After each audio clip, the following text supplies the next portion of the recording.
102.7 Promise Radio Nyamina Aka. Welcome to 102.7 FM. Promise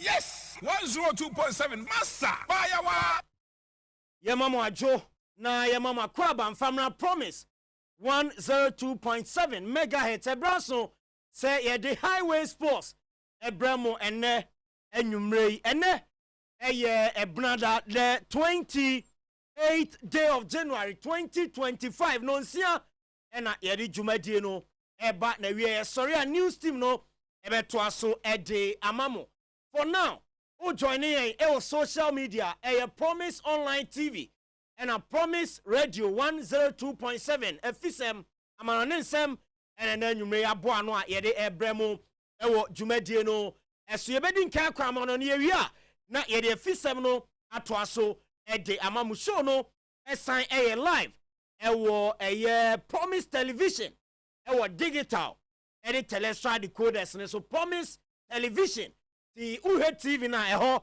ena abenya show ni bi na wo ahwe Bosheba Electricals, Delight Natural Mineral Water, Perfect Skin and Body Therapy, and afe OP wallpaper. So my dama and na yedi dwumadie no esomu ene enyumre OP sebra na ebeje o 3D wallpaper no ebi ewo na so ye or more bedside lamp or more ring light or more blind curtain or more plastic wardrobe or more center carpet ni air diffusers afe flowers ni wall clocks ni nyina OP ewo na so ye dum PZ na na kwesi agyeman building no next to Hello FM building and afe Kronum barrier so ye name market no edi enhwe bra na be gine ma nyina bi se de be ya o decorate dem a e be ye fo e de amount 0540 353 750 0540 353 750 and number offer na wa only OP edi insawaso Perfect Skin and Body Therapy and so say skin rashes be edunya oma share na odi wani che na oma yiri nyina edi free ho edi amanye no nko a ebia na de pimples na edunya makanda da meko so aka say manity to edu time bia na wanye careful a pimples betimi amwa lose self confidence ehu hia panti brane anyini nyina efan free ho emfa ema stretch marks out do na so ben afe tattoo any kochano ni nyina Perfect Skin odi hu djuma body slimming body enlargement flat tummy and afe stomach reduction ewo Perfect Skin and Body Therapy woma so Kumasi Bushen Abraham Junction Accra Osu Akwaje Park sit house first floor and Atakra de Soketan Junction episode Lodge Hotel eho ene ye branches up and also ewo Ghana memua o friend it was 0553 312 911 and a 027245 3535. Delight Natural Mineral Water and Sukroje and Sua, a papa na kama and Sua, and Kanye Chile and Sua, Yensu Somu and Sua, ye purify the kama. Our no more, Emoa who ordained a clean taste and a Yasamano eco friendly packaging. Yet any sense way and one I so bia. Edi dini juma ntinu tiemia onso me kanfu Delight Natural Mineral Water edi amarula distillers company limited wamu ene de buy 0244 08 50 85 0244 08 50 85 Delight insuono eno ena okwajibi Delight Natural Mineral Water na waje so say life we did afe Bosheba Electricals follow ye ewo Instagram any TikTok at bosheba.electricals at bosheba.electricals ewo IG TikTok ne so na oni endi sawaso na product awo here bia efa lighting efa air condition efa fan efa original certified cables energy commissioner ajatum ese edi djuma ni nyina Bosheba aso enkane ahodo nyina Bosheba Electricals ena oni yen edi enkomo you follow ya na oni edi enkomo na fe product bi a open no yetumi deliver ede amount yetene say odi wani chemo ya so ya dum PZ KJT market hwe ni mu wa ena fe anti attack for dynamo ubehu ye ewo ho prisons runabout Abronsaya Promise FM ni TV Oyepa FM ni TV wom no ba ha Bosheba Electricals ewa ha onfren a 03220 30838 and a 0536 095 966 and no any Bosheba Electricals your numbers and at midday atujano join your Facebook being Promise Online TV Promise Radio 102.7 show no air live our Promise Television no eso yebekwa ma no ne ansa na ye de fisem ato aso ede amamo the boss player seated Mr. Eugene Adu Poku striker Oboy Jibo CEO of Petit Pele Consort boss good evening. So let us say nyame adom bibia okay say bibia ekoso kama oh nyame adom okay bibia fine bibia fine na enra news no na maame for down kakra obey the day nyame na ema no aso na agye na lo pay eje number me no papa kasai oh okay ma edidi nkoma kama oh okay nti odi atudwa se hye bia abusua ne be bia no mo ede betu yenim na yeso ya baba be support kama ni nyina ye nua ye Dixon Pepra Kadna Dixon na if Dixon the free Fox FM okay Tom Kruger na the Dixon be share mensa abrane ye wo Angel FM right nti Dixon ebe kan na najman ho ewo na the late Amando wana na ehwe production edemaye anane so shembi na anane the defender anane the defender nti emuvuba Box FM nti eba boss no honey free call Kesben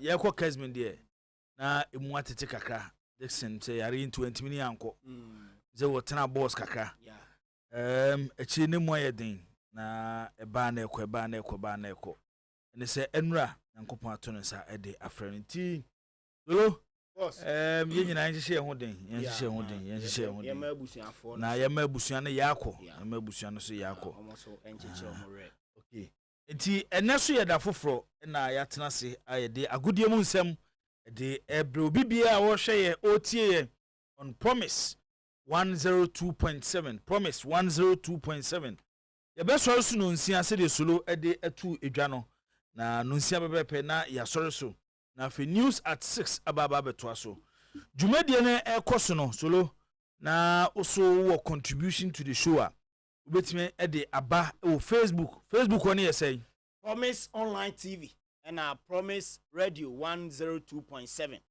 Promise Radio 102.7 and Promise Online TV yes. Okay eti ubetime the messages afa ho ye bekan e de ama sa so na betime audio na odi afa WhatsApp oye no audio na de afa WhatsApp number na ye 0244 927576 0244 927576 also odi audio no efa ebebo ewo dwumadie no so ede amount eti munyina mo kan ho kopim se no nsia bebo ayedi dwumadie no beba na wiye on Promise 102.7 dwumadie ni din highway sport Solomon Carter edie ewura no ne owie befie na afi Clementino the darling boy eso ede nsem ewo fie ababeguo ede amaye na afi abadwafo so atena se na omabie nsem ni mu ede amaye eye awie wana se nwumre ewo eye dwumadie ni so solo enti die dro die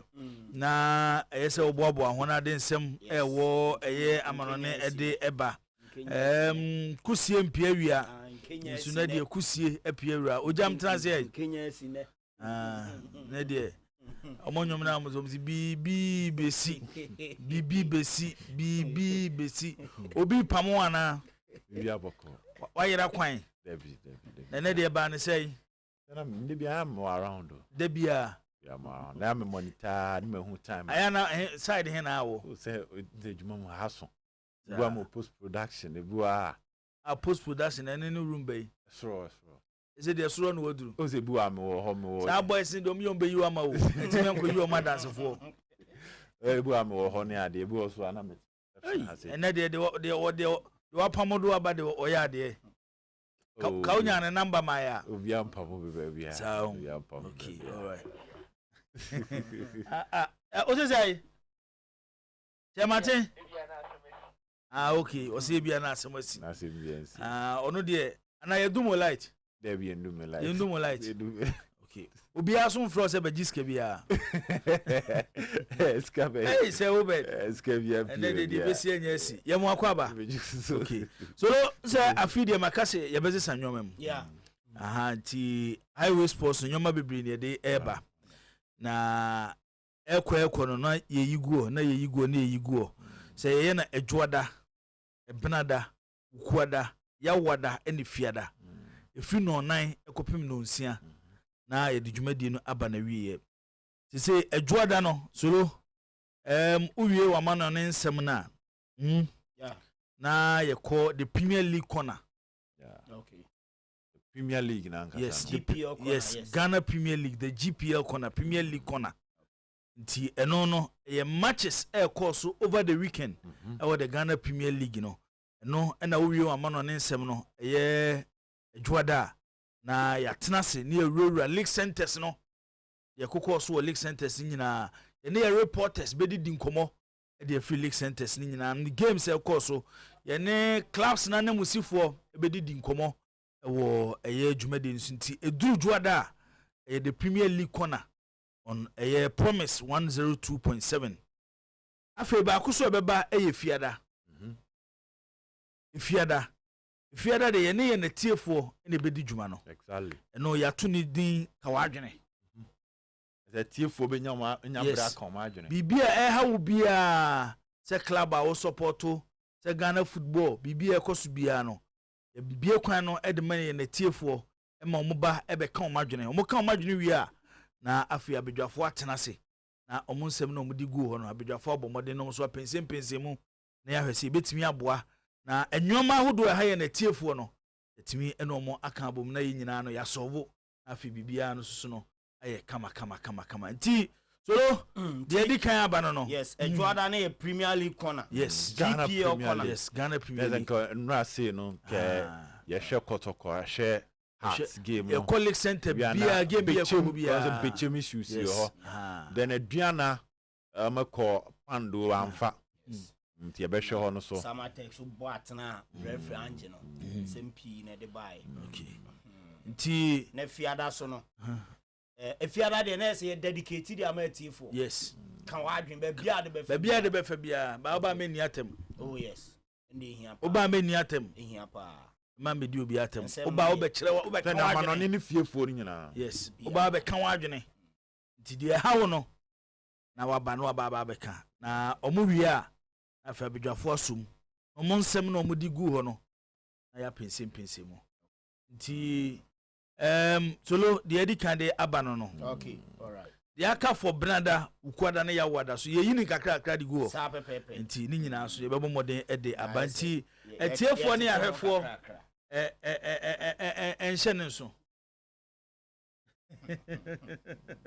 etiefo ne ahwefo enhye ne nso se eduru juada eye Ghana Premier League ho nkomo ne ye twen ewo eye dwumadie ni so ebe kwa ma no ne kakra yewi a na Clementino e de nsema fa league no ho e de abegu na afi abedwafo pensem mu se dem kan no ye be kokọ League Centers ni nyina na afi Aurora clubs ni mu na ye didi enkomo e wo ho na afi fiada e kan wadwene no e ye tiefo ne bre no maba be kan wadwene kama na afi yesu yahwe na yetimi e de ya adwene soso afọ nsem no ho ne aboa na Ghana football etimi etumponti se obed akwa babiem akwa babiem sem na e wa hane no ebe sesa nyame ebo afo ei nyame ebo afo onim sika po so ochina de obi anim de hu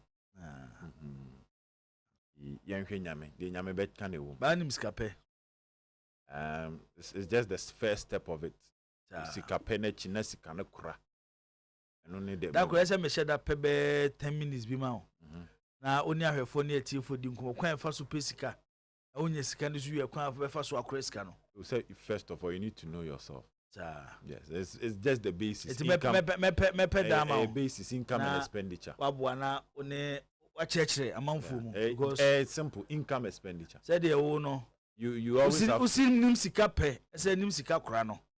Me bom pa the amount say da achi bi no. Ni kura ne part. Nyankopon beboa wo. Na minima manyoku abeko.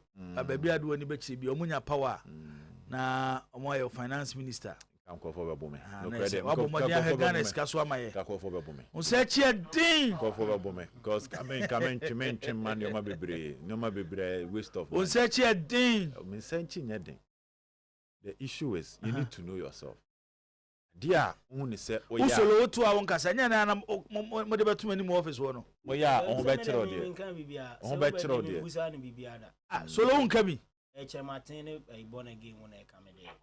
Me dem nyambusa say wo be bibia da ntino. Me so no crane say it's about your effort towards the contribution of getting the money. If you want contribute towards the making of the money, you won't contribute, you won't enjoy the chopping of the money. There's a nipa no amboa there. Yeah, so wo be chefa wo ekwan e fa so apa ade na e de aba. O Matthias e fa. And na obi also a oni chefa ba wamboa but utimu say ni situation wo mi. Wa hu him. So boa no ye Matthias. Na enye obi a o ye de ma no o de ko send oba. Ye hu mobo e de be ma o de ko send oba na no de. Oh, but there's this card the only show be a. Debi. And san your man there, Bema, or your mass and basa there. Make caprem baho. They no why they no more can now, we are mass and basano. Mammy, who's all the investment. Maybe on Nami de make you. I know your mass and basa now would send this and now to talk to them. Few cry. Men there no dear and no pass many PMs say. Catch them say, open so your project say at this one, a dear in the cement so. If you am send me to phone with the videos with the way, and only who say the amount the amount the air you map biaba.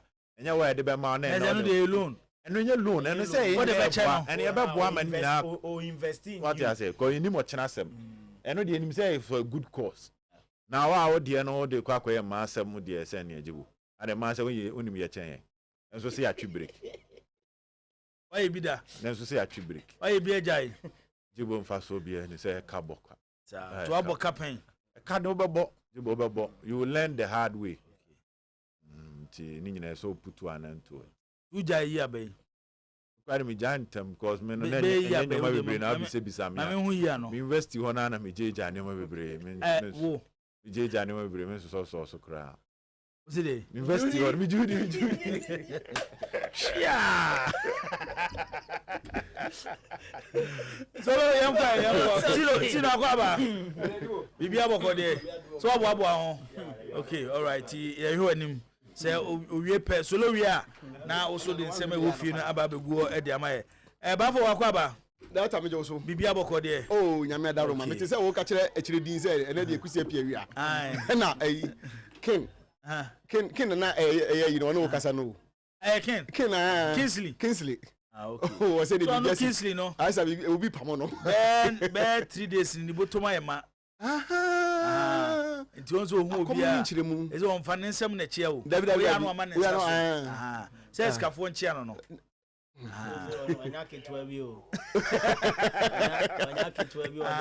let's skafo nchia no na so no say sisi on fototo eze skafo no o ben ne person chia na ama na nsa so hu ye they said okoba o sa oh you should like this Benz Kingsley we hear ye hwai ade o de sia o esi Kingsley hey what do you see won say what do you see who say black bia I was so chen wo de na oh and I know de no we the same level I'm so boso na me nua kuma na wo pese wutumi solo na se say no solo de ndia kan yo mesi ani I just say ye ni sa solo de na say hia mpaibo oh hia mpaibo na tiase nam de nimpa bo ndi ya hiti se osu ye ko solo story no ba for entiase ni mo entiase ni mo se wo ka si fomo ye nyina ni solo jon so e kina me de ka ni koma obi amanfo mo spray a Can afford to be anymore. Spray kai we are. Omoko no mukutu car na. Esika ni engine ase. Almost got to the half day. Can say engine be so. Obi engine so. Oh, be so. And say half block. Obi engine so fix bibia we are. And some Na sa the fourth for fraba. There be away na control board so abem. I changing. And they say motor full engine no. Say there. Me copy me na on say water cooler. Kasameme. Oh, water cooler. Water cooler so and so mama to. Na ate, but ya adwan ama so. Tina me twi na anti ama overheat into gasket ne she. Gasket ne so ashe. They say the problem I okay in my overheat. Say me dey say I don't of a pia ya or the better office say me ka ba me hu so twikada oba de ono ni sika nyina de kwa asase so ofa de ni sika nyina o de kwa asase so to ono de ofa de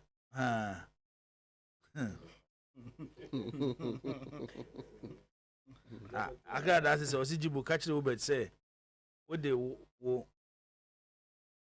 there was what there wo mama gada me hu wa yi ni enti ye mama so esdo afro na yemfa emra esdo be wo apania o frame na minimum de kuntia ona so be na aka swag say no untu dus swag na infinity bi kra na o show swag na o ntimi na me ka wo swag I don't think na aka na swag o mo ye me o mu ni me na swag what no odi matem no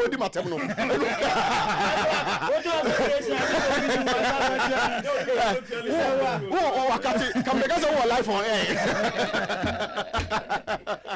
no be na o kan no hey akwa nim ka dai ko kam yo bisro me fere no me nua no ba me san fere no esdo mate coach kwesi apia mate e wo was na say we ka bi pa dia na ka me ka bi da eti solo boss bagu e koba na afi Clementino so ababa to so yes fagu ho me ko fa esdo asem ba esdo na me ni din komo no busa me ya me VSS na me 2008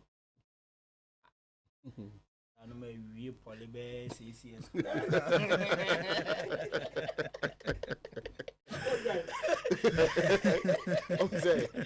we mu ina rombe yanko kebia me na me nti we de mu esdo de munya na mo horo no no ha dwene akwa nim kadan o tie program no the swag no wo share so mo sese o ire obayire wo so me so ya no asem no me ka say wo de ba say ye mu bi ye ka da be no wo say amfes kana ma fa ma ye ame de me ja che no o me de me ka de ma o so be yi ko for free ma po che no onu oti o mo fe na me se ka na mo fa amo de mo be se mo die bi amo fa nkoye eti solo boss ye nkoye na fa enseme wa ma no ne egu owia na fa Clementino so aba na de enseme wo fie egu ha e promise 102.7 Jumadi any din highway sports.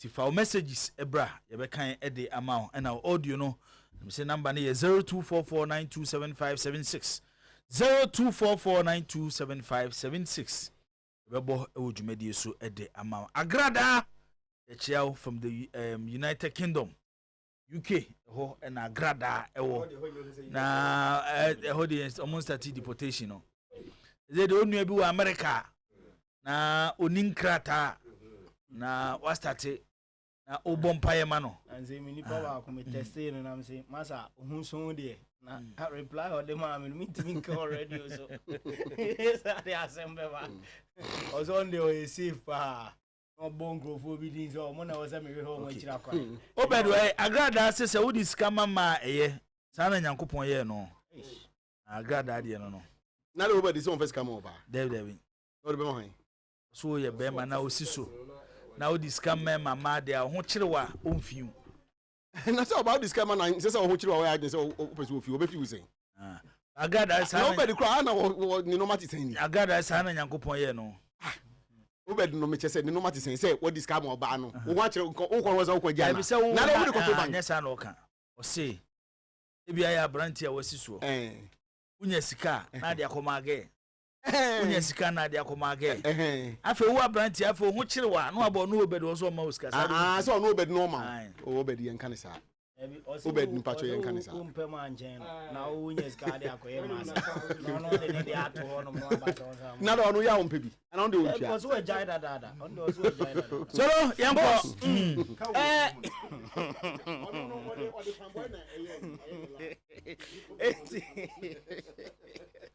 enti ye de kakra bi ba ewo amanone awia na afisem atoaso eje amamu Manchester United eni leche wate ese omo eni leche nkomodie no ekọ animu pa for Patrick Dogu left back obo edema leche ewo Italian Serie A nim no me ba cho diu no ene reporter eba anwumre eni se e get close and a package no 36 to 37 million euros and a United ebetua ede amaleche womum eboboko na nsana woma jatum no my agreement area for player no akache leche se onya United no bebo ntino omo expedite process no no so ntimi enkosi akan emfa emomo Kieran Tierney Arsenal player unim se sama on the Arsenal contract in a banner we say verbal agreement no etumi atodwa or say return to a Celtic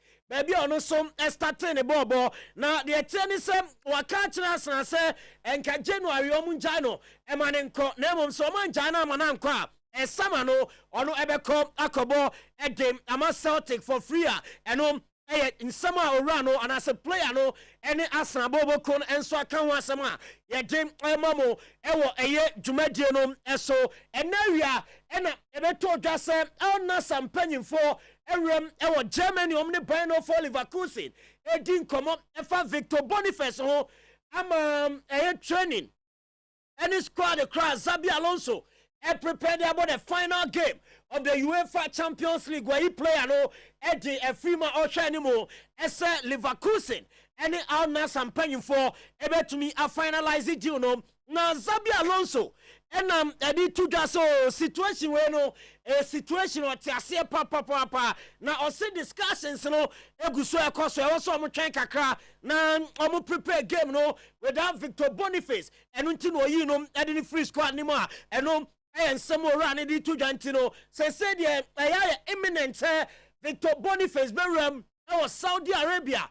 Now I coca Cristiano Ronaldo and his Sadio Mane ho. Now my Bob, our Nasa Bobo Konima, and on some Jeba, Real Madrid Bobo Kono, they were Chomodia to jam. Essa and ya dear final week. Our transfer window in Momuya business bia.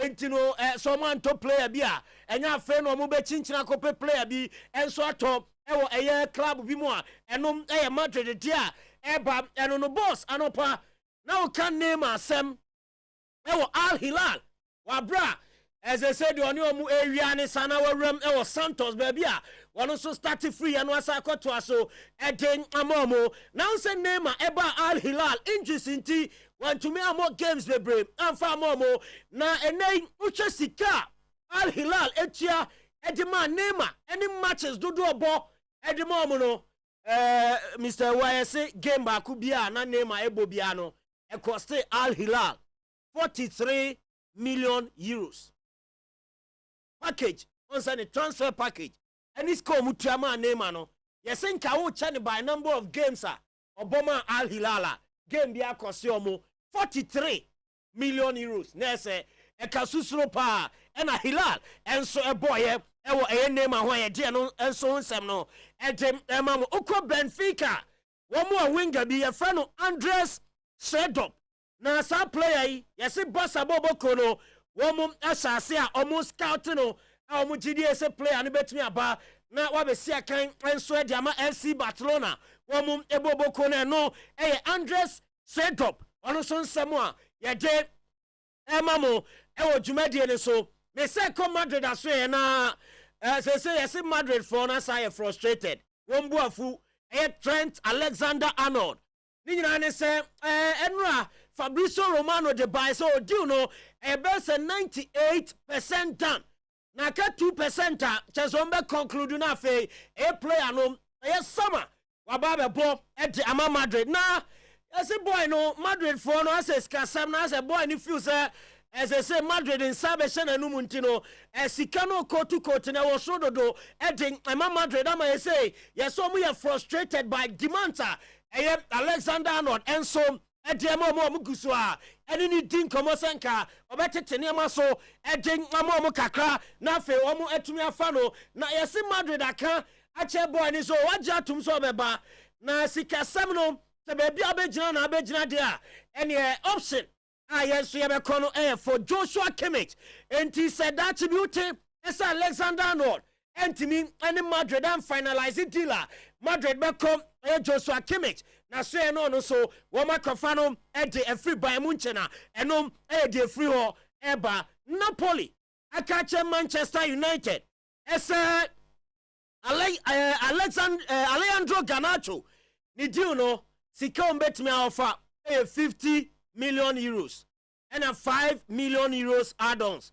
Say United so omonjia omo Napoli omni United awie enya ade a omo say ba Garnacho obiem abefano sikano and down 50 plus 5 add-ons and omo de beba na omo abefa player no and so edeno akọ Casemiro and Roma bobo kona bana so nkomo peno na wabebo edi amoma yes Kasia Kache United and so na ni gidi no omo bi akobi menu mo omo nyina ye nkwada mo ba na omo looking up to Marcus Rashford so dan sa suban na di ewo team ni mo enya ade a eboa nkwada no mo ba no enti ewo say ni mo animu ya no wo mo pam player no di ni free team no mo yi no e di ni free dressing room no post course advisor what den Ruben Amorim and Manchester United wo mo team na ye dey eno so ewo nsem no e dey mam ye jan so na ye dey nkrofon cross nsem no esi enanwumrei ewo dwumadie no so Clementino the darling boy aye crado ono so ebeto aso e dey amamo oh yibo yemram na anwumrei yemfa kakra entoso na yeba na yabehwe nsamo a executive council member Lord as a Kingsley Osebonsu Lord Zico atuga yes Lord Zico ade atuga yeah Henry asadi chum aba abeto aso tempo na yakofadi no so free protocol so aso ye eba me and also you know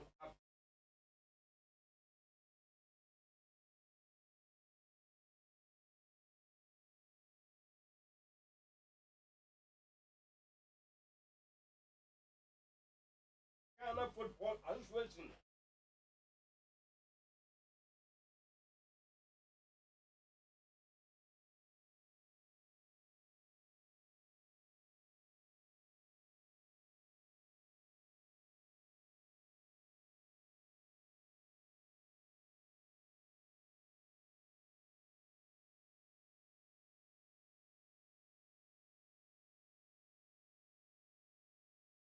Oh, you're good. You're totally we told people say it's likely say that time to come on board. You cannot condemn completely those covering the matches because in the absence of nothing, no. We all appreciate the fact that at that time to commending him. The winning why that times to Omoko out. Just unfortunate. The FA has tried very well to bring a sponsor. But we all know the economic situation in the country. Whoever wants to sponsor the league, will have to get the mileage and something in return. If the person is not getting that mileage or the needed funds in return, because the office and the product will be patronized, then it will be difficult for the team to part away for that particular institution, part away with Mexica. And that accounts for the reason why they are not getting sponsored. Now, alcoholic beverages, most of them are fully prepared to come on board. There is law frequently or move from even advertising their products in relation to force. We tried in our own small way, say, I analyze it. They need a co-president or a co-vice president or a former government. And a co-win man or Makoka. My even prior to certain stage, the president of Nanakufado Kase, he was not even aware of that law and that he was going to take it up. He was still now, what is my imagination is the greatest sporting event in the world, the World Cup. It is being sponsored by Heineken, UEFA Champions League. It is sponsored by Guinness, Heineken, another alcoholic beverage. But I find it difficult to assess and quiet the see, that particular law, some kakra to favor us. When the going gets tough, I believe that under the normal circumstances, the government should have come to our aid by offering something because football, they employ a chunk of the population. Bechem United CEO Kingsley Osaibonsu Lord Zico and the Nanuatum Efa Omua Omufese Omomu Echasisi and Yamanko Yeno and Wachichi Mosano. Na Yanen Comodiano, Yatuasu Eko Yenim, and Yabusan Saday, and a Mujina Swa, Mu Edia maintaining Utuado say, on Toso, na on Fian Konos O de, wake up ready, so dear Kobida, no dear, on doubt, on capability to GDS. Kwambia so no so musi nyama bi kwan se de bia ye pampam coaches and nka and na o maintain otu ado. I will not doubt his capability. Now, there must be a stop or a hold at a certain stage. The changing coaches, there's no yielding results. So do we continue to be changing coaches and be paying for compensation? Yakofa coach, not say, Amaya say, the target, you don't have to go in for a coach which will collect this match. No coach now, Yakofa coach, his salary should not be more than that. Yakofa coach, his salary should not be more than 50. And that's it. Not top-notch coaches that apply, pay 150 and then 250,000 a month. In the absence of that, the only thing you can do is to go in for an average coach who fits over well and who will achieve your objective. If in the course of that we fail, at times let us also be considerate. You're not GFA because as yes, Jose Mourinho apply, not Otto apply. Even Otto himself knows that maybe Mourinho is ahead of him. But what the government can offer is what we will do. Because the coach you cannot go in for a top coach. Esco take a decision there. You better maintain so be it. Now, Esco take a decision. At least there's also for advice and advice from people. Now, after doing that, we piece them together and take a conclusive decision. And if in the eyes of the Esco, we feel fair, Otto, Nadia call a promised land, so be it. A failure, maybe Otto has shared the players the right and them fact, but will impact all the knowledge in this world into a player. But his performance is a skill that is inherent in that individual. And mind you, there are no more minnows in running football. Kingsley Osebonsu Nenkomodia oni exclusive and a way yatete ho ede achremono na asankrona no na kasamafo ede Magana Football Association Henry Asantu Chum ede na no tun bie se anya bia na wie ni bibia no otuado ede report baye na report ro de baye no ne behia se ombe analysis na omahwe nti challenges ede ya ne bibebam nka ho no mama na to aso. Based on his report and some analysis that they made of the report, including challenges in the course of the qualifiers, and this cuts across different factors, you know. And when he submitted his report, he made mention of a number of factors, varied factors, injuries, pre-game conditions, match fitness, even his own decisions, you know. Sometimes some of these things played a major role in arriving at the results. But unfortunately, yes, I agree, football is about results.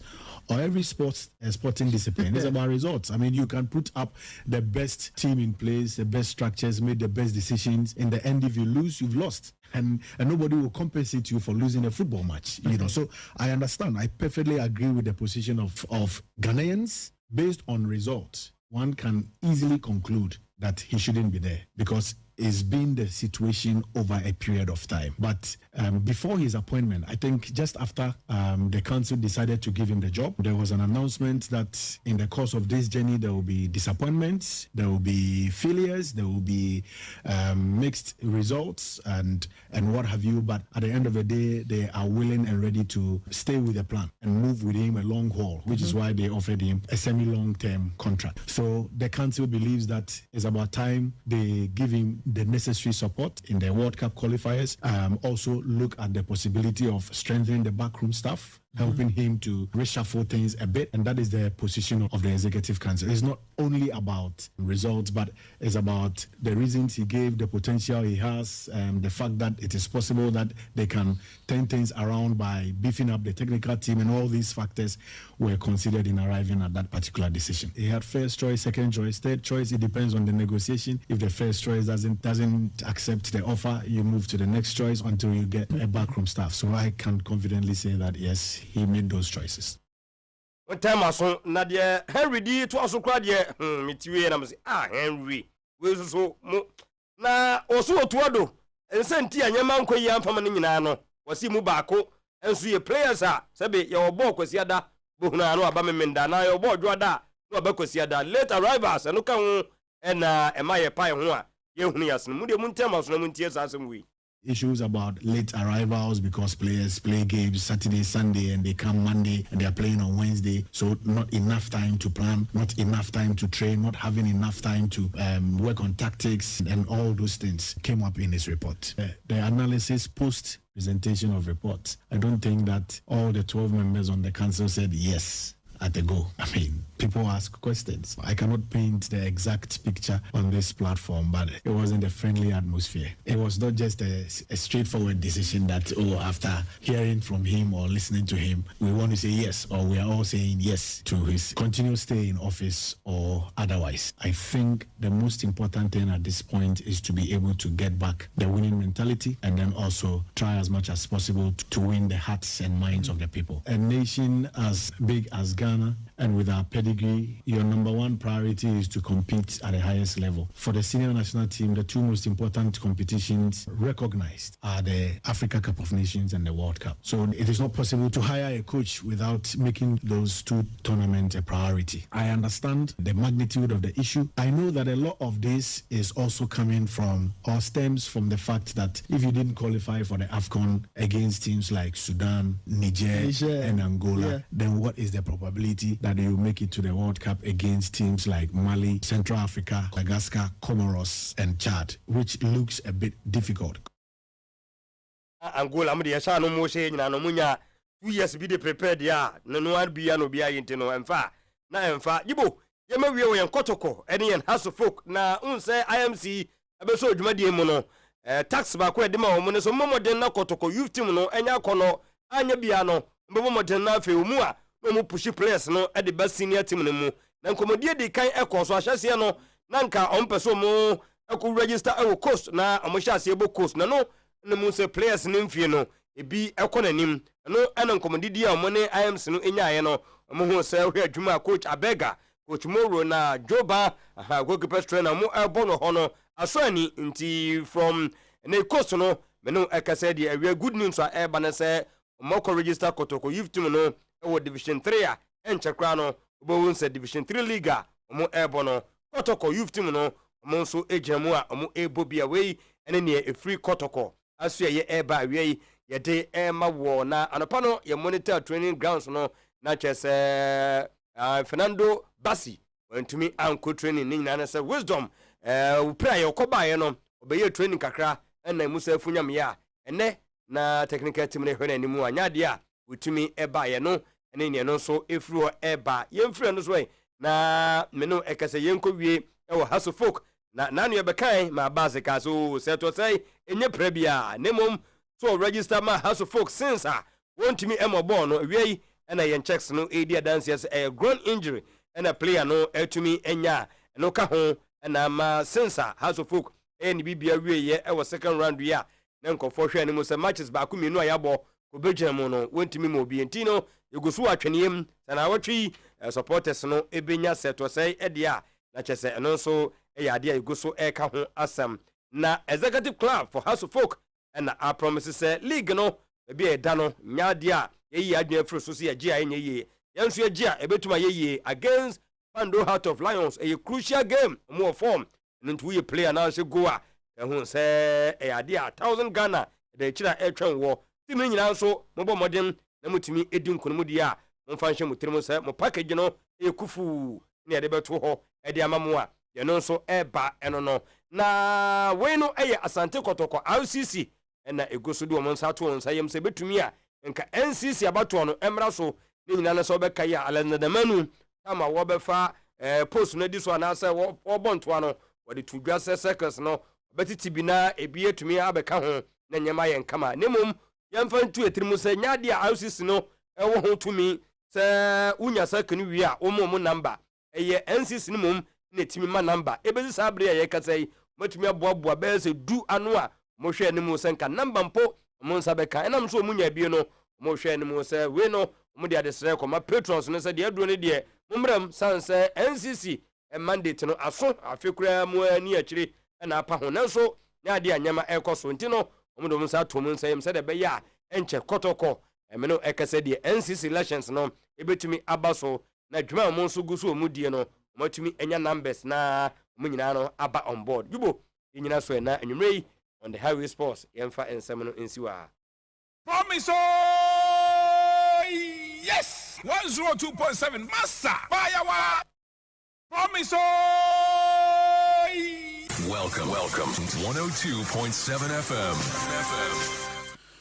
Okay, Promise 102.7 Highway Sports twaso bafowa ewa asaso na eyese Ubed ewa hanafi Alhassan Said Zakito eso ewo eyefia ensem no ne de agu no nti oso adwenkyere a wo no bafo obetimi de afa eye Facebook eye Promise Radio 102.7 on Facebook anase mubetimi aye audio na de aba number ne 0244927576 0244927576 Benjamin mamisha sem free way ensema Clementino de agu no ba bia pese ofa that's it eneka da ye bie phone lines no there be enenka ho say no de eye fiada ene ye fiada nko ena ye ka wadwene no amon for see emfa Monday nka ho usia na ya ball matches na wie Sundays no e Monday ni Premier League corner nti no ye discuss Premier League no we are na kan bofo pese o mo kan bie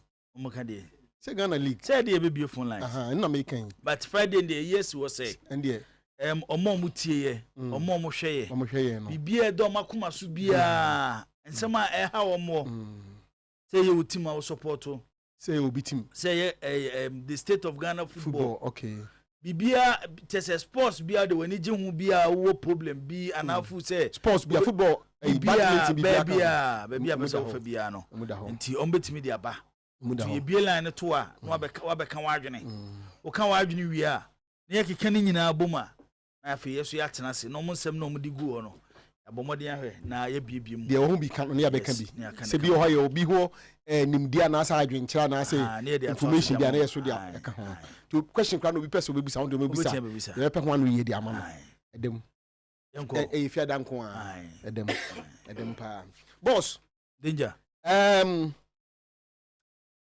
producers no ese o ma check na seto say onya growing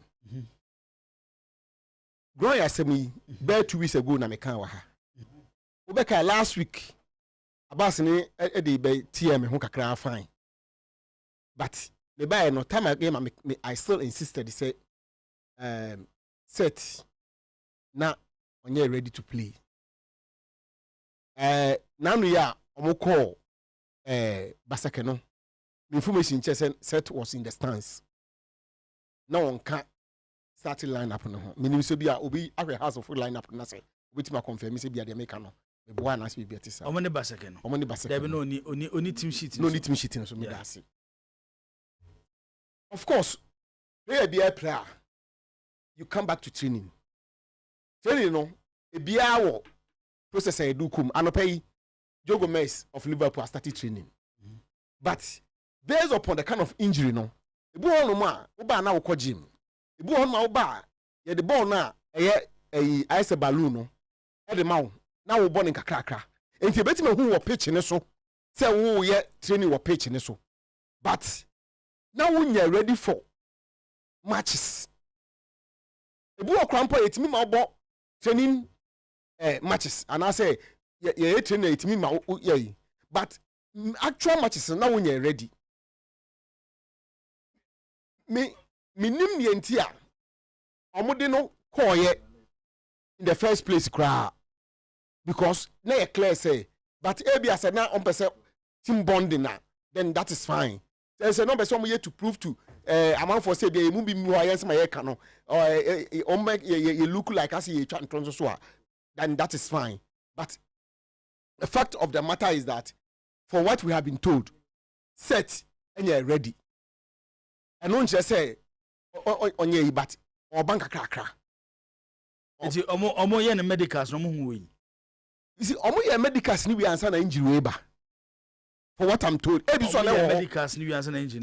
Media catch them, you know. And the man, because I was very confident because they go play training grounds. Training grounds. I think House of Folk last but one match or say 2 match on board Legon Park National. Training towards that match and the injury no ekobaye. Until we say it was the time about could be say and I said no. That I announced say after the was sign no brother dana. I think by the time I set up say I sign a contract with House of Folk no. That's injury number. I think so. And that's also the immediately after sign contract on the injury nearby, or probably the day of sign contract. No, that I mean 100% sure, but minimum set on your fit for matches. That one minimum say on your fit for matches. Now some the bunny can eventually no. Need team that you call a basketball. That is the question. Maybe some hono. And I know more when that so be say bia. There be no uncle said a BBC or Bobby. No quack day. Until I make us say for team bonding because that's man some and I just say no. On some the Kobe. But already on the only injury problem.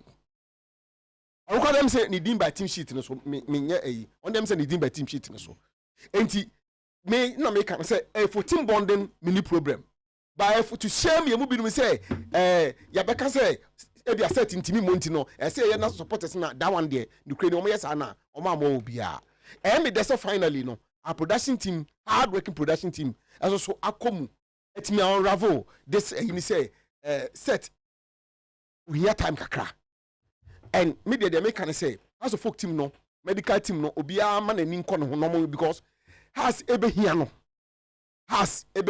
they need him to unlock the next for the defenses of clubs for House of Folk to start getting the goals. Now no boy, you know. Clearly you could see say they no be possible no they are strikers no. Na almost to kakra na ehun akwatuma kakra de ama House of Folk, and House of Folk we need this kind of guy or babe kan ho a obetimi abo ama obetimi nya normal obetimi medicals the next day na wepra medicals ni bi also obetimi o baabi no obo ho no ma na mo bo mu ni eguso babe ebedu baabi no na ebia obi susu ho o man ne man so set obetimi abo a why not enti media we nya issue bia say ye omo ye but omo nya botre na omo nya non recover fully set na nkasa hwe set say how that picture is we me patch omo for set omo de no cover second no ento so clearly ni mo edu una say me chawe di ache enti na me kasa clearly say we Ashanti good yeah Ashanti good enti na me kasa clearly ni mo edu oh ache enti na me kasa enti na me kasa clearly ni we de won fa video no to say wo say na wo sitie oh football bia set ni football bia ba for obefa no bia be 5 years ago picture na be fa na ni picture no on to say yes on to say changes on to say e den ya obe enyini wo nyini no o features no eye kakra so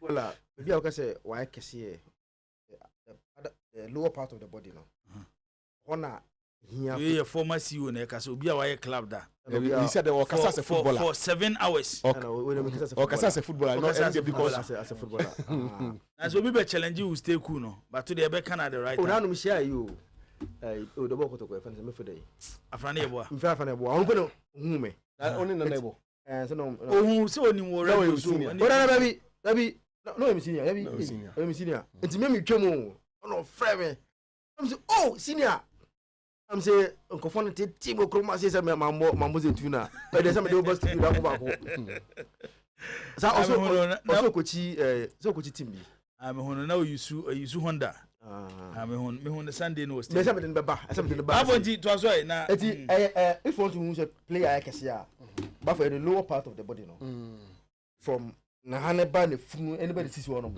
that is what you see but so be tea na funu there how like the strength or you found like it won't affect his running but where he will be affected near when you see said from the haneba ne funu no me as a picture no anke mu asoro na on be say bia o why kesi a on timi mo na say but the report I'm getting say na okay no enye agent o say okoye medical groin injury that even post American home pa it will prevent the team from signing him. Because going just 2-3 most actually 3 weeks are there. Some me can say 4 to 6 weeks. Be a chronic. We know I think say chronic nibia. I think say chronic nibia because we can say 4 to 6 weeks. Emma me can wa hanom. I think they need time 4 to 6 weeks. Yeah, me can some say to say to Obama. They need time and as me can kra no. Make from the time I will deploy no. Anytime I'm back no. I think be no Obama na dey be say nya I think be 3 weeks kra twem ko da. Oh.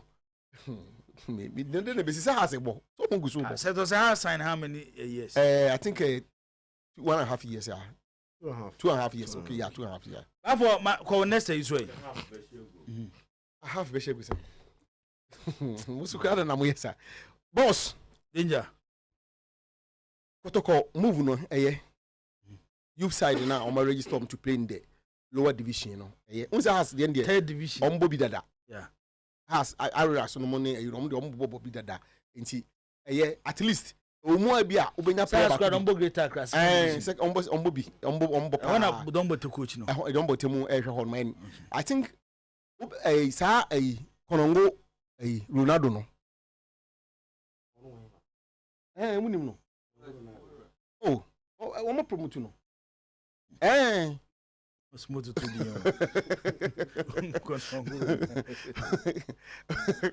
enti ebeboa has nkakaka omokofa Hamza fi ho Konongo Ronaldo yi I understand so no so omo de na ebeka ho ene ade enti I think say an avenue ene de anopana Seubed eka sene na European clubs no omo youth side no omo de nature players eton de te eka so because clearly say Kotokoni has any abre no mo player enye dodo na no be free youth side ho no mo eden they will have to go to the market and pick be established ones ni bi no mo edon wa be hihye ni ade but youth ones we betimi di bi no akokọ smaller teams ni akotontonton ma jeje nkakra aka de bo anu a na wo de enso so eda kwa business wo tie na obi so break into the senior team na and na wo na wo kro no wo di bi so timi kwa ama no ne ekoton so ene so timi bo anti eye mani age say Kotoko afa de omo competition a ebe ma omo talent na da ne ho di because training kwa no de na enye enough for you to see what they possess inti anamo a pa ne ade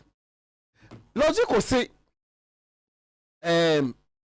Pelicans no de maye no yemfa ne sa boss aden na executive committee member ukoka omo se ukom ho asem ukoka omo se omo kam ho asem logical enam se bechem nya wo de anti na we so bechem di ko executive committee ko jisika gubotom ti no you don't care what goes on running clubs na se bechem na agama so complaining you see agama no mo no se wo ka se obedi o machi a ba mo kwa hwa wo nka ho asem o because on agama no what the bechem ne business different business how ono ne you know estate no no different business way oh na say agama ne interest enye say ye benya sponsor family go no mfa no ho anything wa fa administrator no that is why lozi komu o agama no dey say moye players ni ye no fa de kwa bocha koton no dey gini sika no the next no ye next anameboa so ye state develop anameboa dey ni bechem nko David me pese me che say what person focus on estate development ni no and wo ko fa lozi ko se bra na be ye adwuma mame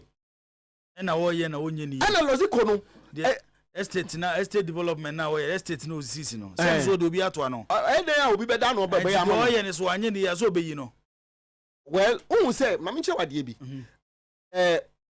who say omo fa ni estate in business now ofa ne say no na ye ni main business ti ano ho de wudi agro ho ma won fa nchew ba football no do ba football no ya no ma fa ne say beche man no na wo ye bibia ma ede ni giabre kro no but one na force administrator now wo de wo so ye football administrator no you know the ma football no ese konkan go za de we ba for ehia se entertaining e da say owners no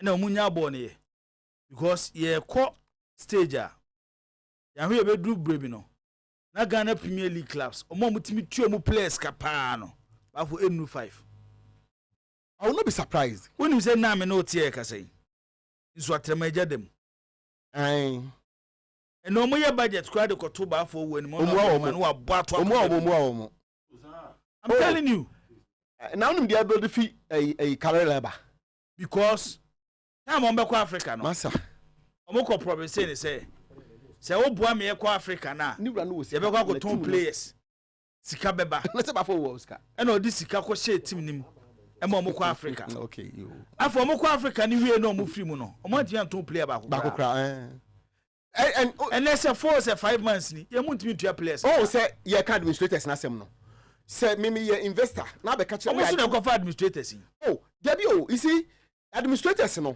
for instance ono nya administrator ono no we investor say striker if you were not managing a match today music career at this time very well on that sunti ho a match today one administrator one administrator who managing thank you but you see that is why when obey you who say obey ye wadwuma ni ye say na be all the time no that relationship will be there and me point ni say that administrators no ya investor no be fan administrators so me ma no oba ye ni ye management na nipa kona fa no hu hia than other things we are no mama no hu hia wo no because obi betina Ensuatreman is say obi ma take Ensuatreman interest no he was doing politics be played by Ensuatreman ye do politics e be the team na ye it is anu hu so anya adwuma na no way no yes me say them no we are again but you see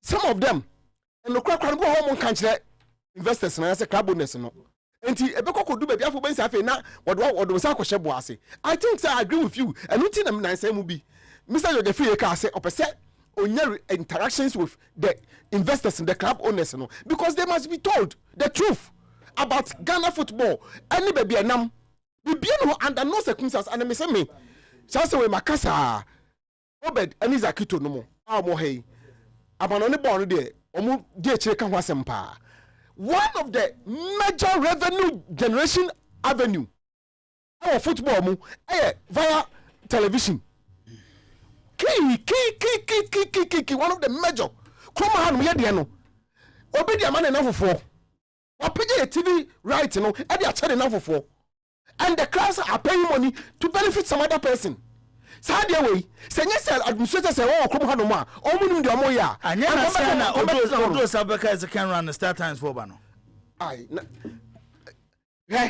Start times, ain't the General Secretary and the FA President almost had a fallout. Start times, ain't it? Who per se is some Eba Ibra. Me say, start times, ain't it?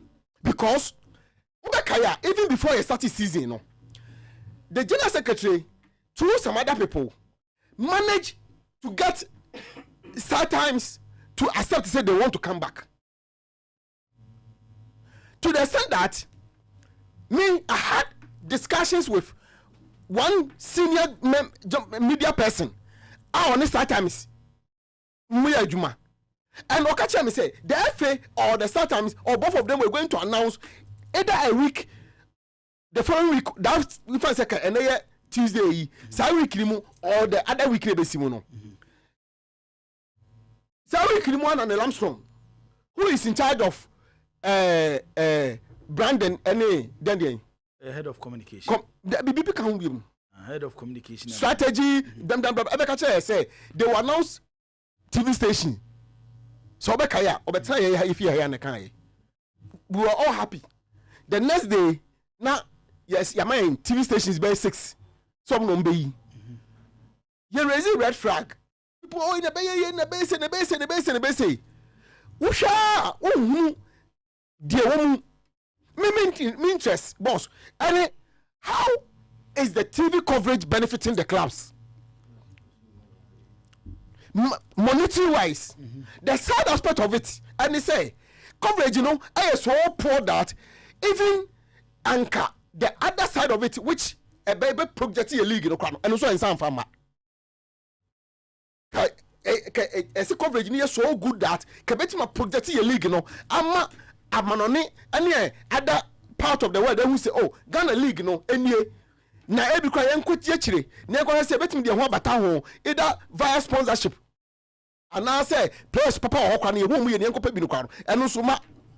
Many of his Akito say, ono all hadani than any yare hadwen ya any adro so board and no cannot see any ya when you say weekend you hear Ghana Premier League matches ya and then no money ya no ese na me dey do egumani send evidence no the do of your sis ya me go me say e go pray no and your Benedict is a woni o da wow so dey ade so hwe afa dey wakopa say ya me say me ko to ko attackers no am ato no send dey ombe be e na me ko tira TV ho ade bu nani sa na me force na me hwe saa me say ewie ye e na makoto du no me ko makoto du the me na see it's so sad to hear an ESCO member who has a foundation responsibility to see to it say your team ama your game no your promote ni ye am I generating revenue and you see the woman the money here which is an insult to or which is Lozico when he was going to vote for Kate Lozico when Bechem when go to abano Bechem ni be go to abano Nyeziko Ojina Bechem name when Lozico was going to vote for Kate that's a catcher they say and no ma ojina so ade ama onuzi ko nto ba ne se obema gro no ehwo aye de anija abam no wi a odi gina so ade apesika de ama wo mo 5 years down the line the crowds are getting more poorer wo lazi ko busumi so no akwana agama etua woka you are not bringing money from anywhere including the nkani de esese ke da hodo mo say sponsorship na wonti bi nkopa bia for the club no as a CEO and also as a general manager whatever title or cra the say your clubs ni nyina bom as a one unit as say a team to the generate revenue di ba no so and also we have failed to do that what have to obosun so na akwaji pay oto no nti ono ankasa ni conscience are interesting say he's robbing the man Lozico ni conscience in can't say enam sa agama enim agreement no obu no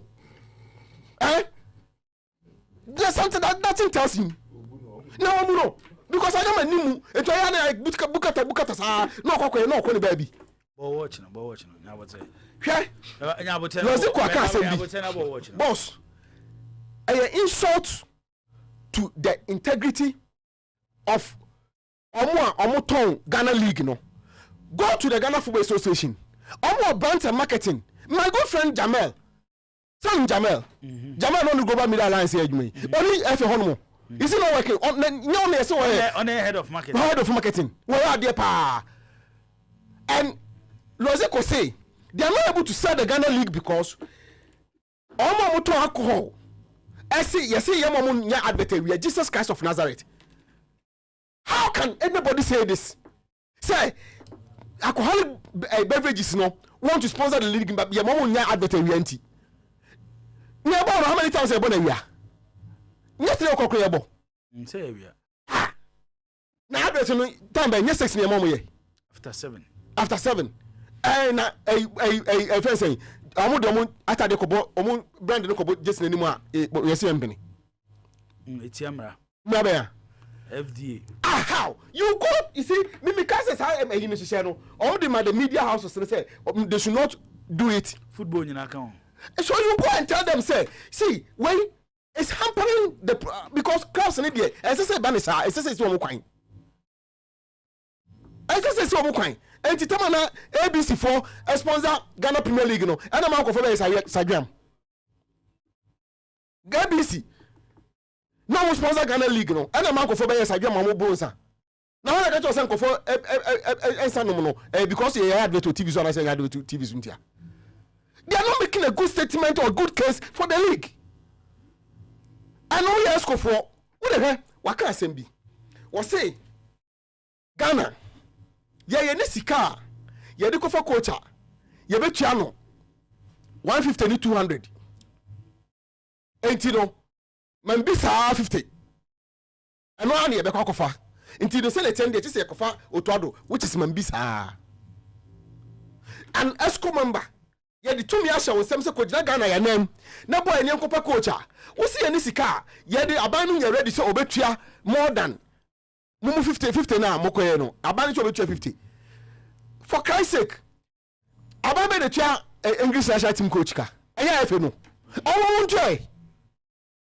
Omo genetics ka as senko onu de ma asem ne ya no. Senka eya efe no na genetics ka no komu tua ka. Ka they will appreciate it.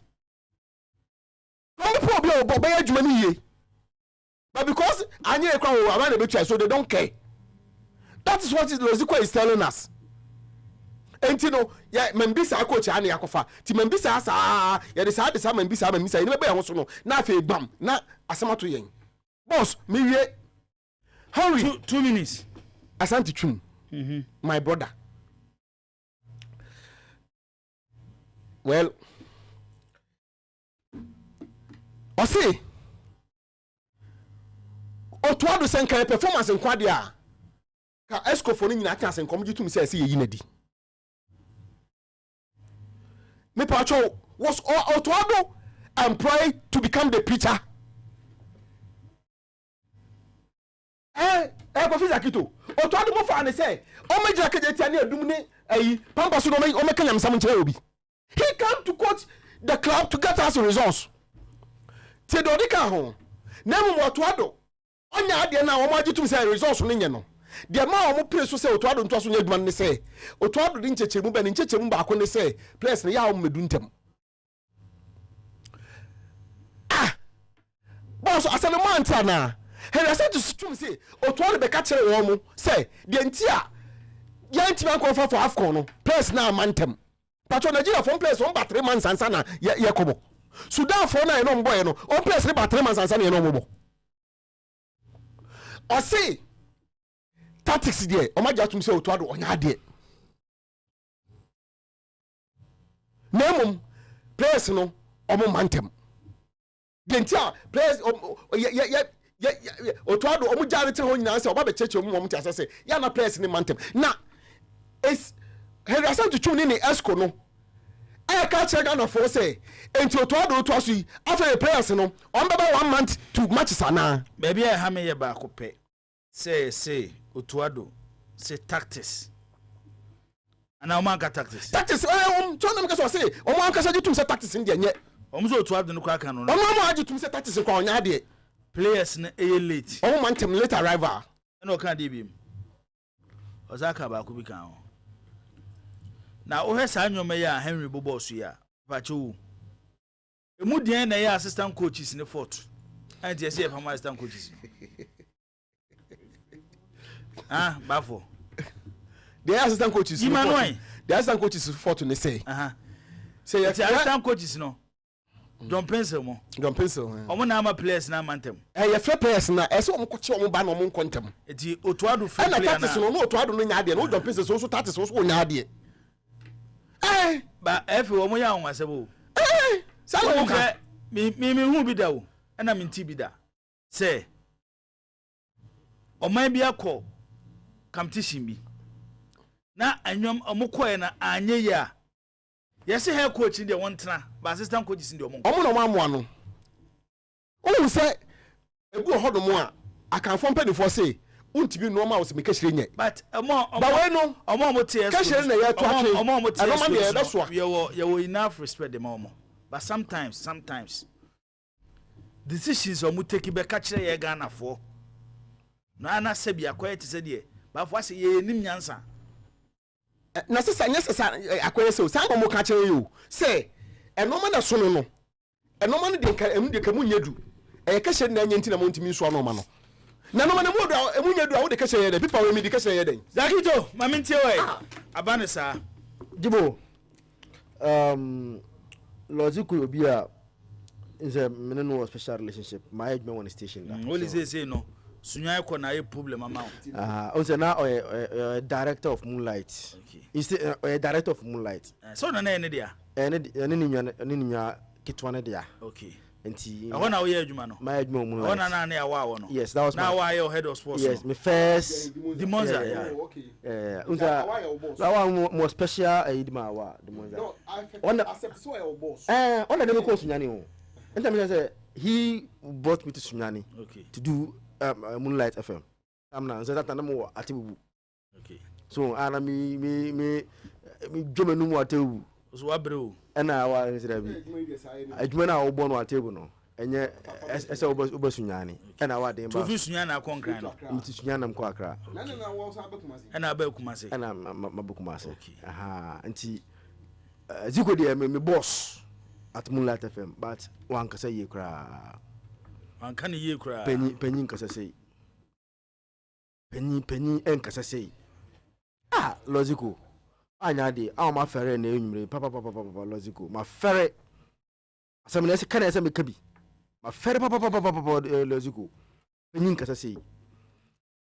Jibo. Ziko is virtually telling us say Tio, the insult Ziko de Amayenya say Abai Emmo Muskentino coach said Fumbia Mafadi Amagana. This is an insult, but Otado Manto saying 50 and 40. At least within 40 to 50. I would emphasize 40. Would they say then before I don't know. Because I don't know saying. See, I can't hear you saying. Granny in China 30,000 though. Like in the recently, Ufa CK, Kosapia money eba, a year than 30,000, a above. The pato. I say, I quote those Zambia, Gambia, Comoros, Central African Republic, Mukotisina. They are not paid more than $10,000 a month.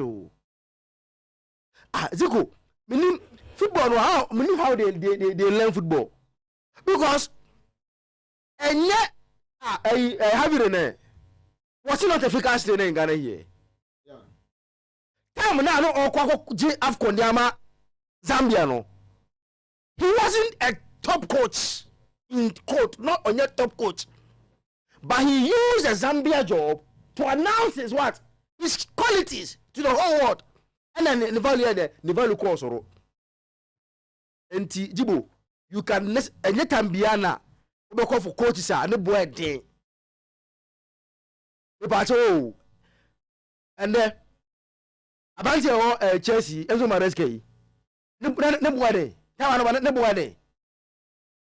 I'm actually on coaching that no assistant to Pep Guardiola. I don't call a coach at Leicester. Then he qualified them. And on your opportunity, no. And no MO be who say, oh, he can be a top manager. Simple.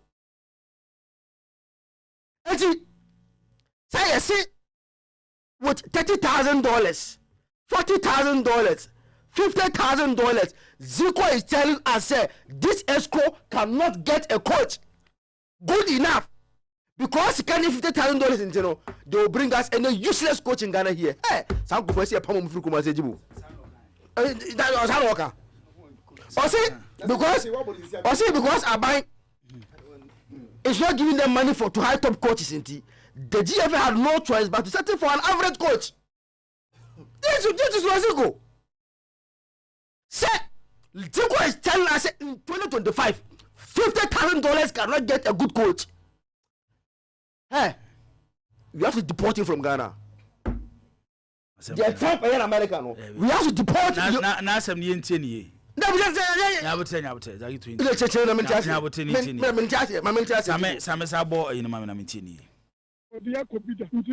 will not doubt his capability. There must be a stop or a halt at a certain stage. The changing coaches, there's no yielding results. So do we continue to be changing coaches and be paying for compensations? The coach, not say, the target, you don't have to go in for a coach which will collect this much. No coach now, the coach, his salary should not be more than that. The coach, his salary should not be more than 50 and 60. Not top-notch coaches that apply. Pay 150 and then 250,000 a month. In the absence of that, the only thing you can do is to go in for an average coach who fits for well and who will achieve your objective. If in the course of that we fail, at times let us also be considerate. You're not GFA pen.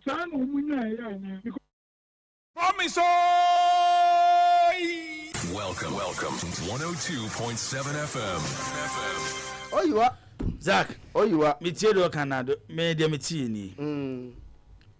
Yes, said they can arrange between. Yentra. Okay. It is a open coacher. As a open coacher. Sass can I try to Sabia from 30,000 to 50,000. As a open coacher within that range, no by accepting. So tell me, the ABA coach Beba. Only be negotiate or say ne sika sem obebo na bia na ni etra range no ama ne ko yes me no me no nyina agitum ye say Otuado is now a top coach o de compare other coaches but o coaches bi so also Otuado ya de chen mo ana me boa okay ubeti akaso ya average coach yes entiase wo Bazak the first one ya average coach ni ncheze wontimi nya adwuma wo me pede me nko ho me problem ni say lozigo ka kire say yes see am omo 50,000 into no they can't get a good coach 50,000. This is an insult to us Ghanaians. Me nko say oto ya no so nya de o me problem ni say Tom sent for the same fan grass akwala Tom they don't coach Sanford right no coach is it the Gambia or coach Gambia the highest salary is taking $10,000 a month. Nani or Zimbabwe man $10,000 a month. All of them they qualify for AFCON. Go to South African Republic. Their coach is not taking more than $20,000 a month. Go to Comoros. Their coach is not taking up to $20,000 a month. Jibo, teams now qualify AFCON. How many countries? I don't know coaches. You chomoka $50,000 a month. What Obian Kofi was Jibo. Name a single coach Otuado is better than, even including the GPL coaches. Was a GPL for the Richard Baby? Otuado. Ah. On to me, your champion. Your champion, yes, no. Your champion, yes, okay. Oh, Jai. Otuado, the Ghana qualify for World Cup. They Ghana qualify for World Cup. Now, Ghana situation, they will no my no. What the man, friend saying, Coach Opel, Marquette American qualify. Now that's a qualification, and then Nigeria no boy, any boy, any other North African country can qualify. I always what you say. Ah, na say so who say in Nigeria, there's so who say in city. Exactly so. Asema Lord carry serious. Say on mine is able to call $50,000. And Omu is say $50,000 is so to understand that Omu to be a good coach. Ah, Jibo. You are young and upcoming coaches who are ready to work. On your platform, no, but on the platform now. I don't believe they are more to do. On my way. They are more to do. On the name be better than Manona on to me. Me no, and some more Kenya, like to baby, I'm so average on average. Eh, Omun Church, Momo de Maye, Utuado reporter, or the Koma Efino. Yeah. Or say tactics. Tactics. We a coach Juma. National team there, Okos Roba form. Say tournament kran Yakoba players elite. Because omun no mun free baby fako. Na eba. Eti untimi ka say players nyina mrape. National team bia ni wo asase so omu players nyina ko kampe. Na later because some mo ye tickets ni dey ama players na. Mo ye based on arrangement ebi amo no mo clubs any players na ye. Any other issues we raise here. If your tactical problem a coach ni issue. If Otuado full say players ni later, enya china. It a chance Otuado ontimi coach Black Stars no. E wa be what circumstances ni. It's na jump. Yes. Does it mean after the players be bantamana? There be. Ebe na jump pencil ten be bia. Ono ye nyina nim say jump pencil na onye cut for. Sa position am ne koy no. Afi do no na mo koyi no. No say as much as I agree say to based on my report no just say no. The biggest mistake they did was that Jibu check coach na young ones na omoba no na sure assistant coaches they accept the fact that your coaches be or like yes on your opportunity to coach big clubs but experience will guide you. And to go and watch when Moruno came to the limelight, who was in the assistant coach? So I could have been a fan saying Vegas Bosch. That Moruno Bakubino. Oh, but never could be account on one in Kakra. Brefully, Dino. May I kind of and it's so it's Moruno no young one. No one will need. And I have a bad deal on Portebenta, an assistant no. So age difference no. It is mostly no. You see assistance no. Ayana there is some kind of a omuno a lot of experience to guide you. But where there you will have brain for inexperience of anything head coach. Then you also went in for inexperienced assistant coach. How is it possible? Hey, Zach, for last one, I think Harry, or more only shin power. Kaso Jibo, he's talking. Now, some of our my man Kai Kojo being messages or the Abbey or say, I don't know how Ket has also succeeded in convincing this current regime to still allow Otuado to coach the Black Stars. We are doomed as a country. Otuado has even collapsed the team with disjointed squad, and tactically he's not there. John Nuru Sahin was even given that one because they knew Otuado is not cut for the job. And no job being message out there Abba and no. Zach, Jibo, 2 minutes no see. I will say get a croku. Any abroad so work out for me now. So okwa I don't have sponsor so change the zonal qualification system no. So you don't know we for the zona no AFCON na ebonu zona Champions League ni you know ani AFCON ni nyina it's a youth system no I say under 2017 na dey bim o say okwara o say ni abere nyina okolobi oho am ya change sa zona system no ni ayi ni dey ni abono am say o say first na abono say ni abono no o so FA Cup wa ha abono zona you see who fear the end ubonu zona. You see FA Cup all over the world, Jibu. Yeah, they Ghana so you think just say Olegi kwa won't me organize it. Cup. Just say come on there. Just say you think no. No FA Cup all over the world. Now we only say Spain for example. O my mra say member obi na siu na fanyeska. Yeah na. Aye. And obi ye yo. We say atebubu journalist. Obi agrofie. Obi agrofie. Ya so. Obi agrofie ajuro. Jibo. Spain po there o my mra until they reach a certain stage. Say we La Liga team. Now draw against lower team biana. E so corner away. Yeah. What say do? It makes the society. Yeah. Now you have a call. Sasa mo say me Basa ko ke to go ball Copa del Rey. You Real Madrid. E boma anahwe paga ko kwada o ko na mutam na ana na mutam no. Dabi. Ko paga ko kwada. Look at how the community all of a sudden became boo business. How we can there. Business at paga na easy. But o dey o say what should that ya fe dey o nya nsa o nya zona. We are calf zona or the okwa pre. We agree say that decision is one of the most useless amount. And amount he champion it because they can't qualify for any youth tournament. And who said Western Africa said we are strong. Eti mama shada amamo bomo enti Ghana, Nigeria, Burkina, Mali and Co are in nay omwe nyare ya fam yonupe. Now the aka nya wofrim now man come from air qualify that time ko say that was at Kafu the time me kai get and say but then ko say that was more even powerful than Amara in terms of those who are ruling CAF. Yeah, but he was able to convince some of them to mu okay ati menim where this me trust me kwere makwa this promises and this na but ket hwere you ofie dey yi say obed amemra also oh Jibo on say achiri yan chetie for na duru ba bia future finance minister in fact that man yam near head your way anim aye now a party there national Obia Kofi na na eche party awo national Obia Kofi say at the end the we anim I say nyehu e gain moment first na ebi awo baby awo kai party awo na ehu no they say asesa the obenso obedo NDC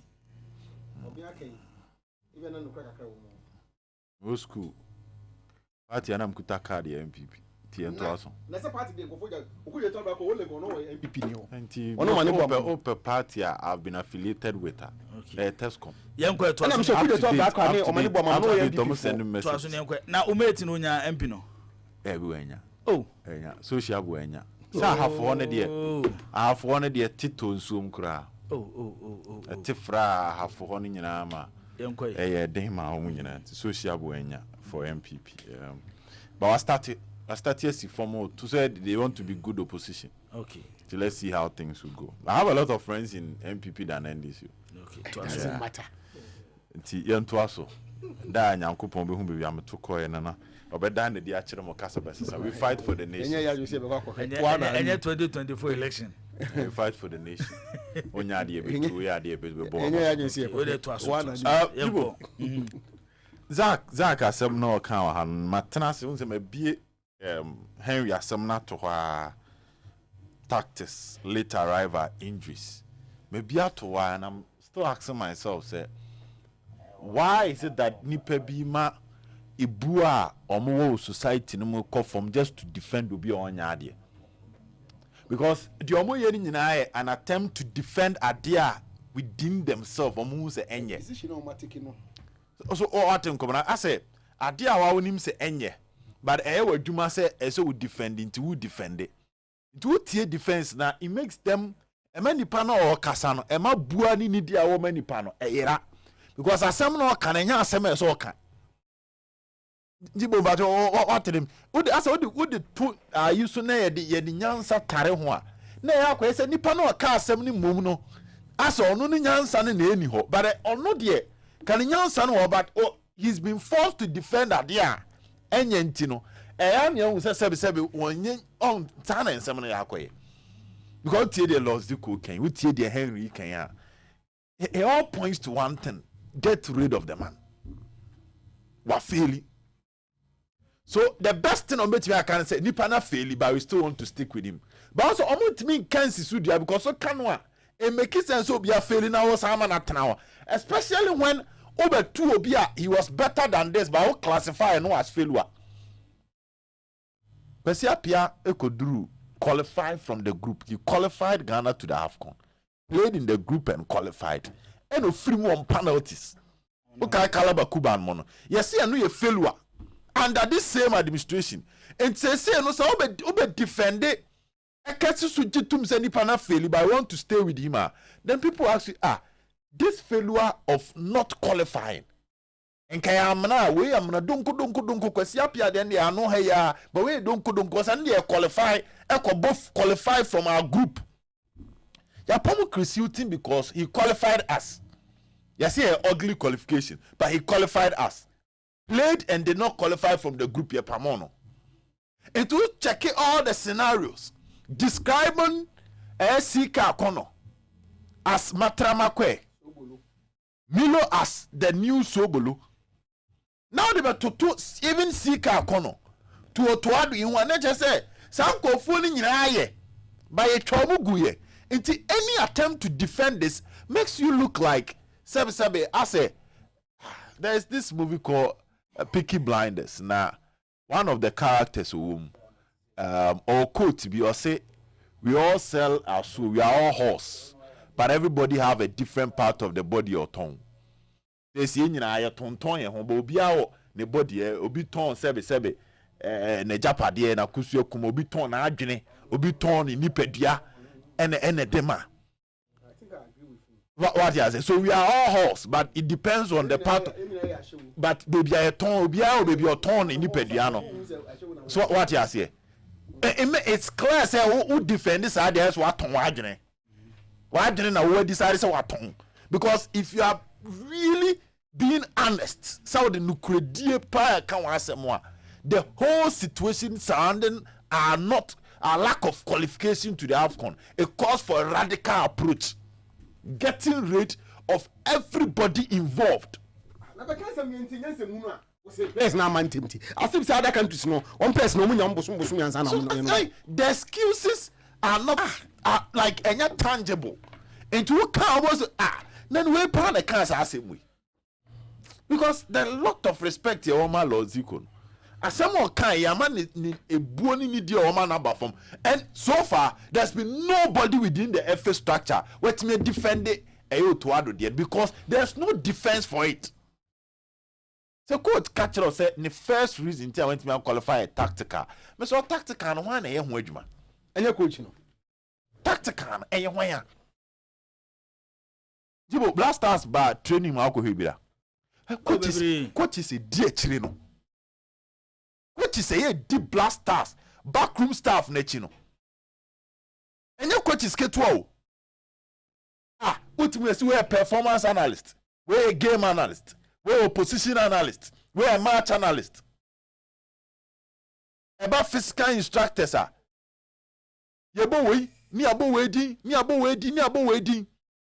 So the question again is, if you lead such a group, there's nothing like lack of resources for this particular person. Blasters are many lack resources.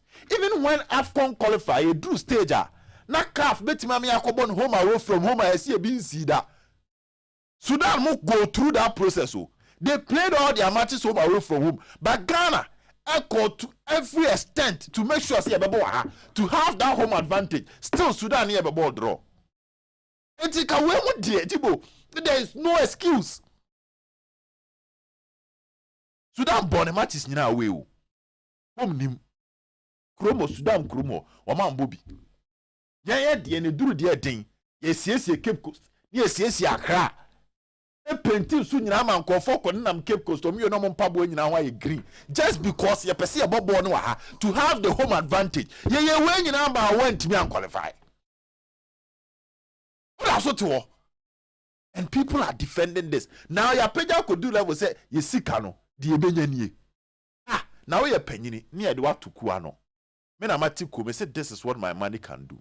But at least qualification in there and the list of the targets. I must so to qualified Ghana.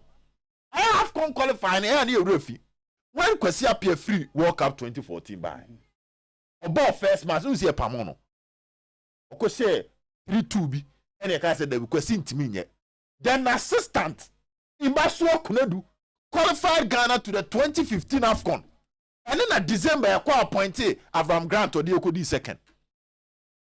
It's a qualification, de Jibo. I get Juma Mo be like Yehu Ghana ha. Coach, in recent times I see qualification and a headache. And in this group, Jibo, in this group, Sudan in both ye, Niger in both ye. Na Sudan no krobo fie rekran ejina sen. Niger no obo ni fie kra ejina sen. As compared to Ghana. Home, ye win match. Home, coach. Otoado entime win one match home. Asem na say, on say nipa refi asem. Nti asem ha nipa na ase ye refi asem ha na ase ye refi. Ye tena kuma asem Angola be share. Ghana ni Niger bobo. Ye fa ne say Angola de oyade. Ye tena ha Sudan. Kwesi apia ne be ball 0-0 ha say. Ghana ni Niger. Na Ghana ni Niger ya say go na coach TSC Park so celebrate. Ya tika am na ye 1-1. Boss Niger no. Ya ne sika koma mo so mo ne be bom hye yu. Ya Niger ne ye dom ko Togo no. Yeah, we make sure we lobby at CAF for CAF to give Niger venue to Togo. Yeah, you to bribe, making sure say Niger match and crime bono Togo. Say Niger no. Na Niger no. Okobo Togo no. Yes, say nipa akọ support Niger no. Am wa Sudan. Na Sudan ba any about those wa be shey. Niger no. Danger. Okobo Togo no otimi she Sudan. Owe no be shey. Onu tio. Niger no crown ball ni kromo but me say Sudan no Togo we say Sudan when we need any away game the only away game as Sudan pick a point was against Ghana. That is how poor we are. Niger away match be no ere no Niger Angola share no and Sudan san share no ewo away Ghana pe boss e tu check here na say we mu wie fimfram and let's look at issues of the form say like there is nothing positive ba ku bi anim. Ghana ke boy matches no kura away from home say Kobo Togo kura and no kura yentimi anhye bia ke be fa ni so e bia e home advantage ke no ni bre be kwa aban so dey tina stadium no anya ni yie enu ntimi nhye. But here is the case the government tried everything. Yes, the first game against Angola and yes pitch nje ebra more training session wo pitch ne so than Angola. Bobe share. Ye de share pitch. Ye nyina hiti NSF no. Eno na ma NSF no bufu say, mo se pitch nya Ghana. Mo ko Morocco am ko nya pitch papa against Niger man timi ahye. Eno ma NSF director ndi abufu be kan asem because Ghana for after losing to Angola, ya he otoado. We are looking at the pitch. Say pitch, and yet it deprives our best players of enjoying playing time and doing well. It's any quietness if one only for us to go to Morocco and not to. And see, at this point, we are not lacking players. Jibo, the man common say who say Ghana normally it will do stage. Then that's what say why a game changer. They said 2004 na young qualify no. You could clearly see say the players no do no more decline. No more declining. But in this case, our players are enjoying playing time. And you see them the most the boy if you go in Germany by go for the Duby. Duby. Yes, I'm a match na. Yes, I go for Edward Ansa. I bet that post. I like you say because these are funny. And a bar. Your bar lead you see. Yes, he's enjoying playing time in the French league until so be pride. Yeah. Gideon Mensah is playing. Anyone crowd and too much. And you see why we should sack Tuado. Bidiman Husin. Henry bought tactical. We watch a coach that was not able to deprive or design strategy and a right strategy or system to bring the best out of the players. Any of the players, yeah. Itinaki Ba na done headache. John Abaha na done headache. Semenyo Ohunuso Kudus. And Esmiama Ba Ohunuso. Osman Bukadi Ohunuso. Kudus Mohamed Ohunuso. So the players play in Ghana and the system makes them look so ordinary. This is the coach that we are talking about. And we are seeing the captaincy issue. Away from tactical, man management and decision making. Kofa Kudus at the time that home had 2 matches against Sudan who here, Kudus captain. Now to papa and as I catch the Ghana for say, look at this man. This is the man that baby you are trying to defend. Are you know a whole who sold his mind? What can I say? I show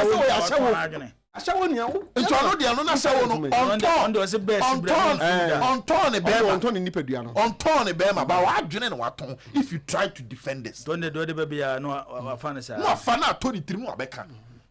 Respectable people are losing their respect because of this. Just a minute on next day.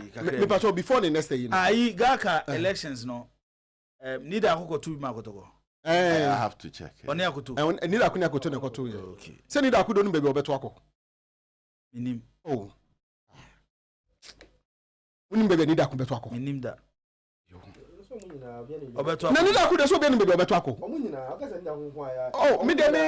That's all more on your when it comes to this. Okay, into the end. And I has one tomorrow.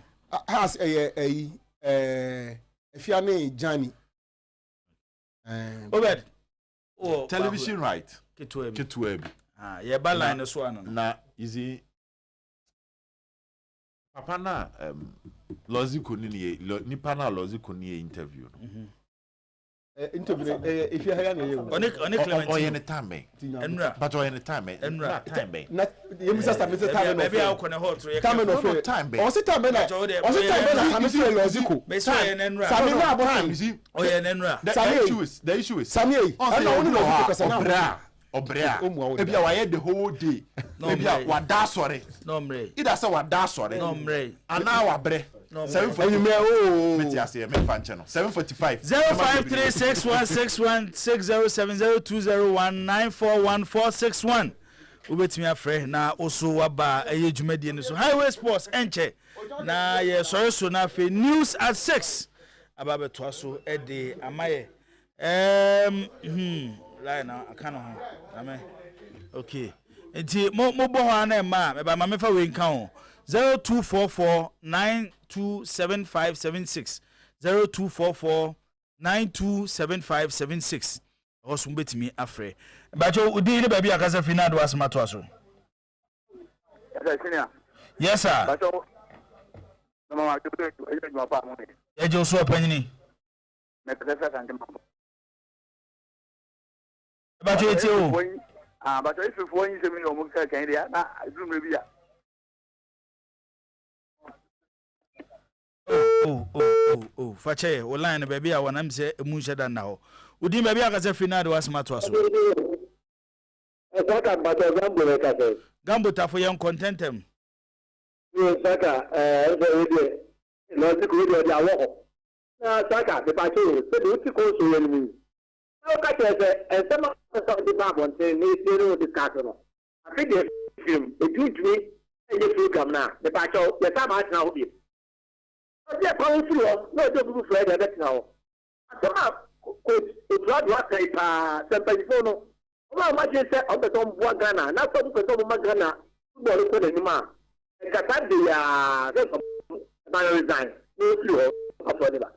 Okay, yeah, that's it. Yeah, to us, we didn't baby. I can say Fernando was my to us. Yes, sir. Okay, young quay. Ghana pa the Trevia and every a 2 more, or yes, no more. Ghana pa, if you coaching, what a panacho, Ubiano in the Mara, ye panacho. About the fair co African Kapaba.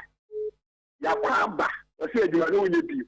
No, a Jaiko, Yakofo Chaba. Nay, I saw Panacho, only Akuchiaka. I just move. I found a fat coach now about the coach Ghana. And I'm in why I'm in Jaffe, kind of coach I president there, take away. The dinner coach of the outside the body. Okay, yeah, that's it. Yeah, toss with him. Maybe I can say Fernando was my tosso. About your friend, make us a free teach my. Okay, but you too. Yeah, but I know Quabu America. The coach in me. And yeah, they are coaching the bad wire. The coaching the bad wire. Your matches I have following. I need the coaching in young confirm. You can be busy. So I can tell this.